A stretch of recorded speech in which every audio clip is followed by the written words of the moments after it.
Hello and welcome to ET. Now we have a special guest today.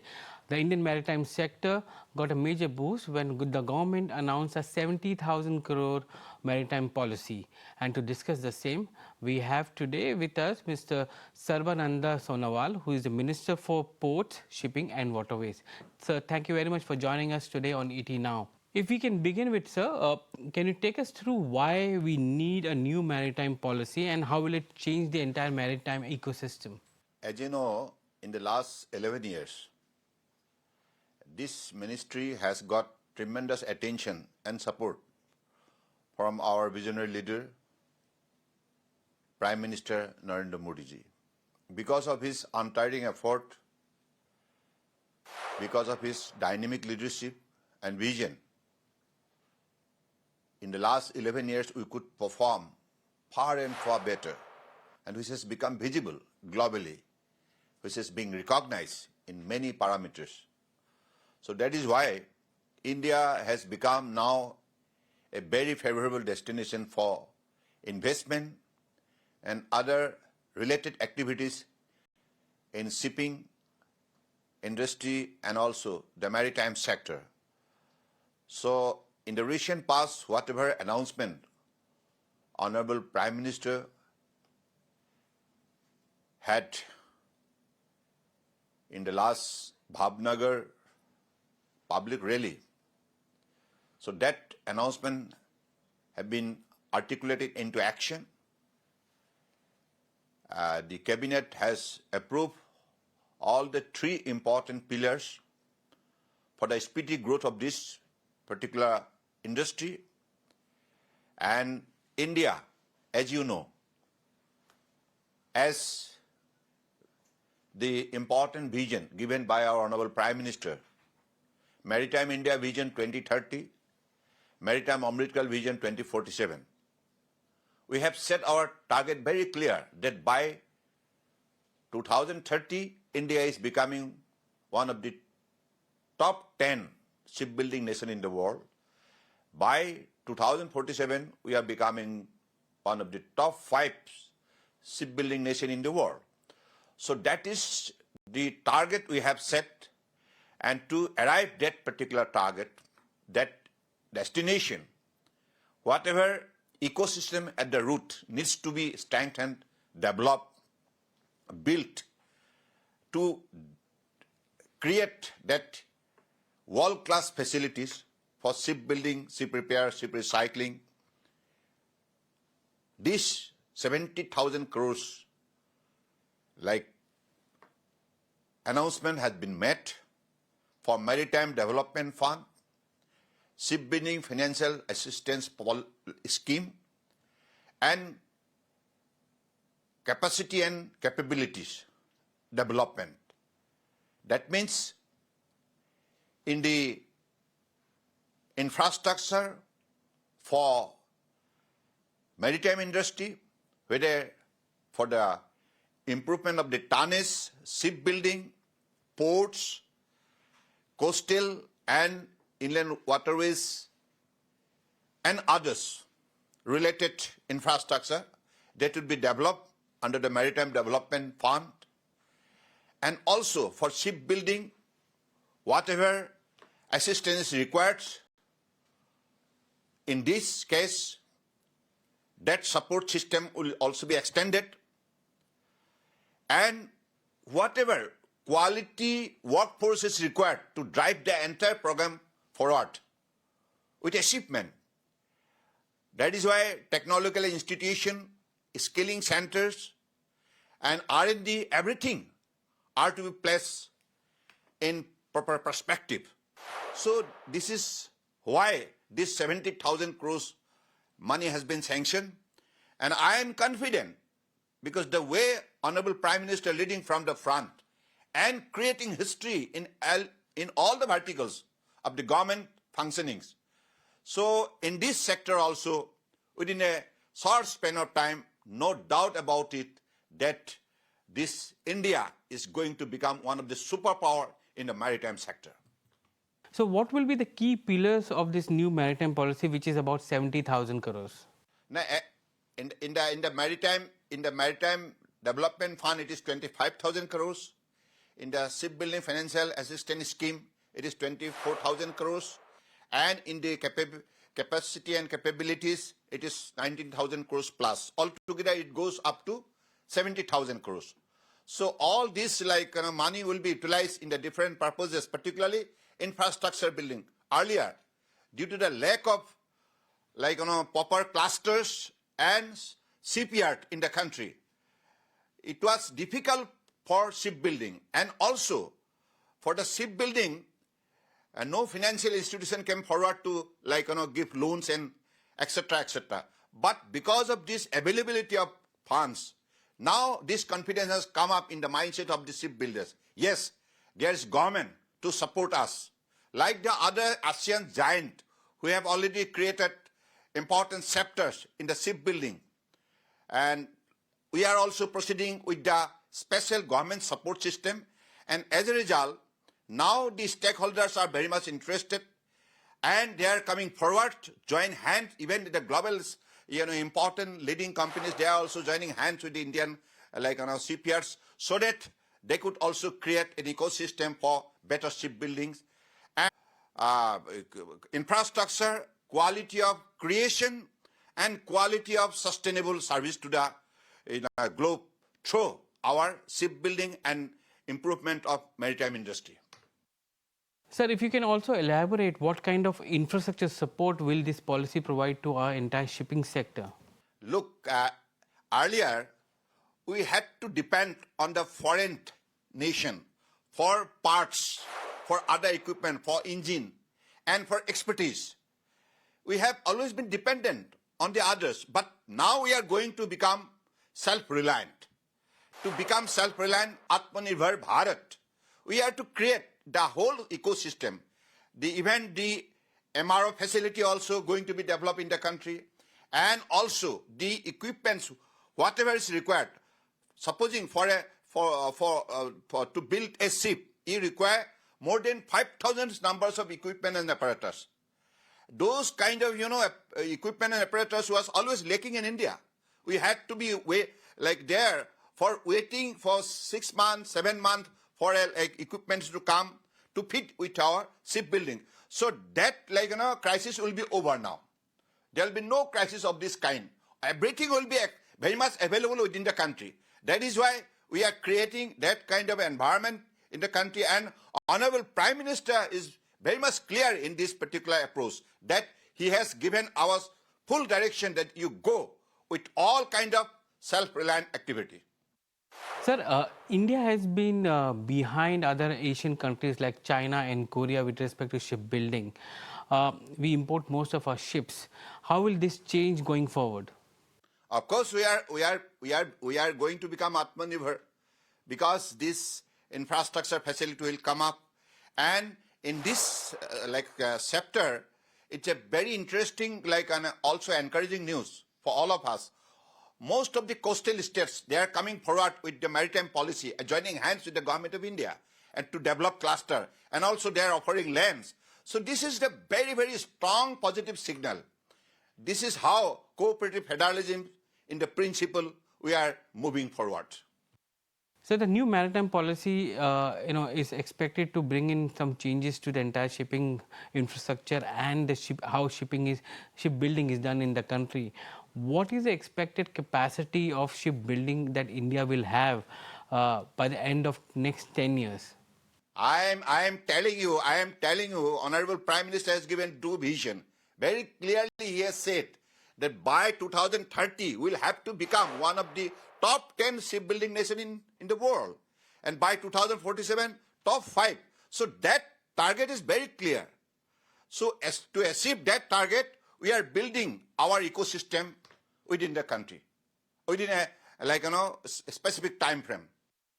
Sir, if you can bring in a little more perspective with respect to the role of private sector and public sector, and how is this policy going to help, especially the private sector?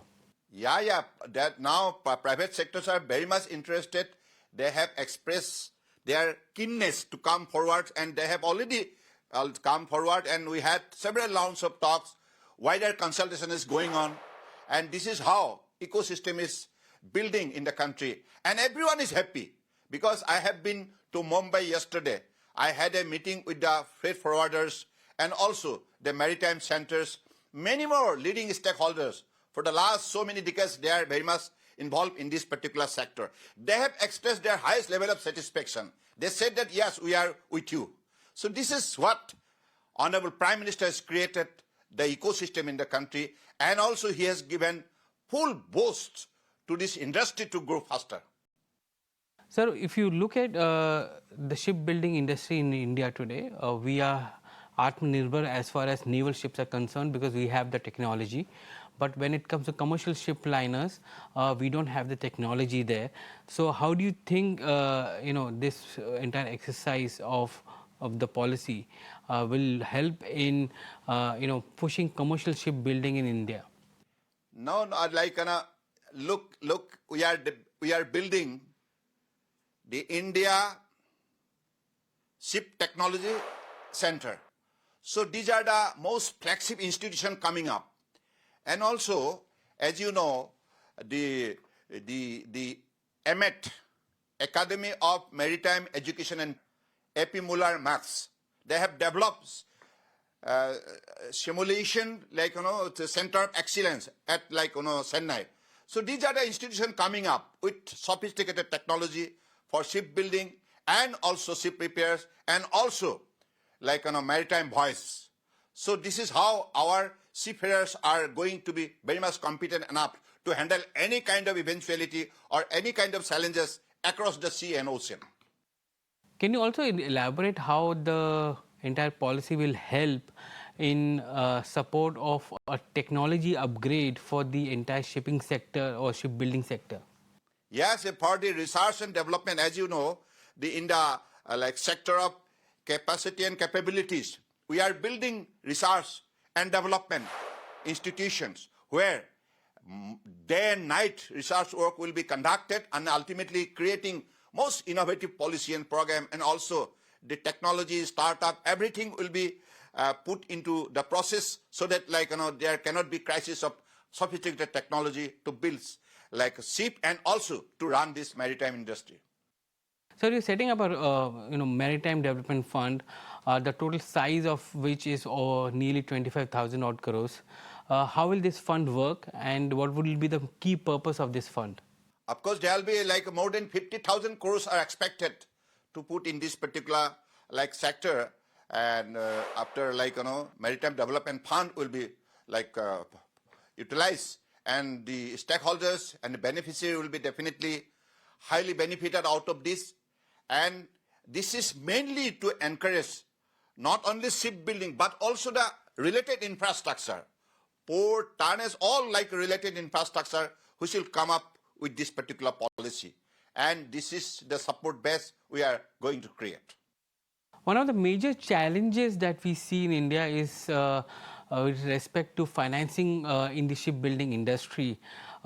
How is the government looking to help the domestic industry with respect to financing, especially in the shipbuilding sector? Of course, shipbuilding financial assistance scheme. Under that scheme, there are 15%, 20%, 25%. That slab has already been set for assistance to the shipbuilders. Is government looking to attract foreign investment as well in the shipbuilding sector? Of course, we are developing cluster. We have got sufficient land.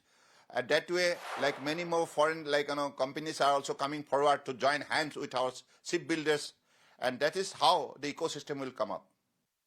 What would be the role of the public sector shipbuilding companies today? Will they be also looking into going into commercial shipbuilding? Of course, it is commercial shipbuilding because the commercial shipbuilding, this is a kind of process creating for this kind of ship to come up. The ministry was working on this policy for the last 2.5 years, sir. If you can give us a sense of what was the biggest challenge for you with respect to setting up this policy and putting this policy in motion. Look, earlier, up to 2014, this particular ministry and shipping sector was not taken into the priority sectors. it was totally neglected. No serious attention was given to this sector. It is only Honorable Prime Minister Narendra Modi ji who has given full priority and full support, and also innovative ideas, and also the direction and his vision. So that is why you have seen in all other verticals like cargo handling capacity, and also the enhancements of the numbers of river cruise, ocean cruise, coastal cruise, and also the footfall of the passengers. In all the sector, you will see how satisfied we are growing under the dynamic leadership of Honorable Prime Ministers in this sector in the last 11 years. So that justifies the fact of happening in the country, and which is being recognized by World Bank Logistic Performance Index reports, how in the turnover term we are far better than the developed countries. In many more, by the lighthouses sectors also, in the river cruise, ocean cruise, coastal cargo handling, and also inland waters cargo handling, how 700% growth, 200% growth, and also in case of seafarers, during up to 2014, it was limited to 1,20,000 only. Now it went up to 3,50,000. That is the remarkable growth taken place in the last 11 years. So that justifies that India has come of age. And that is under leadership of Honorable Prime Minister. Everything is possible in this sector. So in today's context, foreign trade is in focus today, and we are pushing more and more ports to be active and operational. How is the Sagarmala project shaping up, and how is it helping in entire process of trade, foreign trade going forward? Yes, of course, like Sagarmala program, that is a grand success story. In the Sagarmala program, we have identified more than 800 projects, out of which 272 projects we have completed within a short span of time by spending 1.42 lakhs crores. So that's brought the modernization, mechanization, and digitization, and technologically sound ports in the country, and we should able to increase its cargo handling capacity for up to 200%, 300%. This is how the success story has been created. And I am confident that once you have more numbers of ships of your own, then you could handle more cargo. And exim trade, now 95% is handled by the foreign shipping liners. And as a result, we have to pay more than 6 lakhs crore from our kitty to the foreign companies. Now we are to save that amount. That is why we have set the target very clear. We want to be the leading shipbuilding nation. And if we have more ship, if we have more ownership, then definitely tomorrow we are estimating that 4.5 lakhs crore will be saved out of 6 lakhs crore. So that will be the huge success story, and that will definitely give lot of impetus for the faster growth of our economy as a whole. If you can also give us a idea of the kind of forex reserves that we will save when commercial shipbuilding moves to India or Indian ports. What is the kind of savings that we are going to see with respect to the forex which is there? Definitely, when you have your own ship within the country, and if you are the owners, then definitely we need not have to pay to the foreign nation, because earlier we are dependent. We had to procure ship from abroad. Now you can supply to the global market. So that is why your powers of generating income and also saving the forex will be much more higher than the earlier occasions. So this is how we are targeting for. Finally, sir, the Prime Minister had done the groundbreaking for Vadhavan Port. If you can give us an indication on what is the progress on the entire Vadhavan Port infrastructure, and by when it is going to come in and get operationalized. Of course, it is already we have started the groundwork now.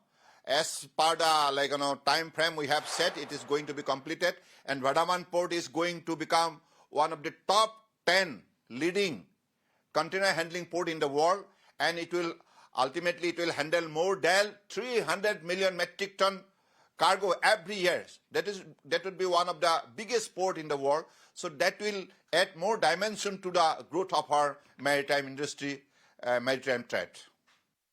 Thank you very much, sir. That was the Minister for Ports, Shipping and Waterways, Sarbananda Sonowal. He was telling us about the policy which is basically pushing domestic shipbuilding in a big way. The policy brings in Indian industries so that today the shipbuilding which is in overseas countries like China